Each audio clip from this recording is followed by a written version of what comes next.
मंडळी, राम राम. मी स्वाती. स्वागत आहे तुम्हा सर्वांचं आपल्या MH14 न्यूज चॅनलमध्ये. जागतिक महिला दिनी महिलांचा शिवजन्मभूमी शिवकन्या पुरस्काराने सन्मान. बातमी आहे ओतूरमधून. ओतूर तालुका जुन्नर येथील सांस्कृतिक भवन क्रीडा संकुल सभागृहात जागतिक महिला दिनाचे औचित्य साधत उल्लेखनीय कार्य करणाऱ्या महिलांचा सन्मान करण्यात आला. सौ सुशीला गावडे मॅडम आपल्या सेवाभावी कार्यात सलाम.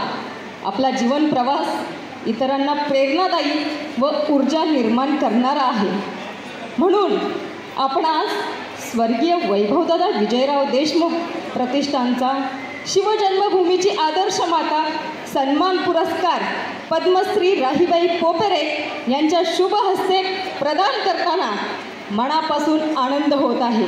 आपल्या पुढील वाटचालीसाठी व उदंड दीर्घायुष्यासाठी मनपूर्वक शुभकामना. शुभेच्छुक स्वर्गीय वैभवदादा विजयराव देशमुख प्रतिष्ठान ओतूर.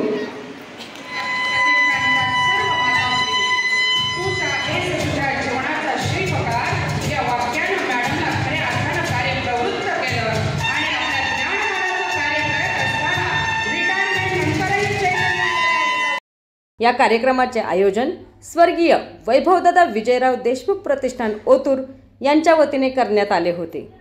यावेळी शिवजन्मभूमी शिवकन्या सन्मान पुरस्कार सुशीला गावडे, विमल डुमरे, दुर्गा दुधवडे, मंगल दाते, शरफुन्निसा पठाण, राजश्री भागवत जुन्नरकर यांना अकोला तालुक्यातील कोंभाळणे येथील पद्मश्री पुरस्कार प्राप्त बीजमाता राहीबाई पोपेरे व ओतूर गावच्या सरपंच छाया तांबे यांच्या हस्ते मोठ्या दिमागदार पद्धतीने प्रदान करण्यात आला. तसेच या निमित्ताने भारताला खो खो खेळातील पहिला विश्वचषक जिंकून देणाऱ्या भारतीय संघाची कर्णधार प्रियंका इंगळे हिचा विशेष सन्मान करण्यात आला. यावेळी ओतूर पोलीस स्टेशनमधील महिला पोलीस कर्मचाऱ्यांचा सन्मान करण्यात आला. कार्यक्रमाला मोठ्या प्रमाणात महिलांनी हजेरी लावली. कार्यक्रमासाठी प्रतिष्ठानच्या मेघना देशमुख, पोपट नलावडे, मंगेश डुमरे, वैशाली घाटके, सुशील हिंगणे, अभिनव डुमरे, रोहिदास डुमरे, दीपक देशमुख आदी कार्यकर्त्यांनी परिश्रम घेतले. सूत्रसंचालन शोभा तांबे यांनी केले.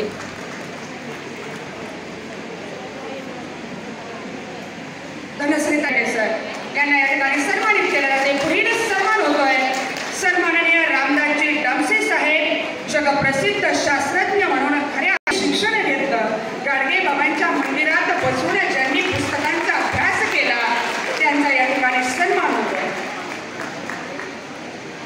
जिल्हाध्यक्ष, सामाजिक कार्याची आवड असणाऱ्या आणि सातत्याने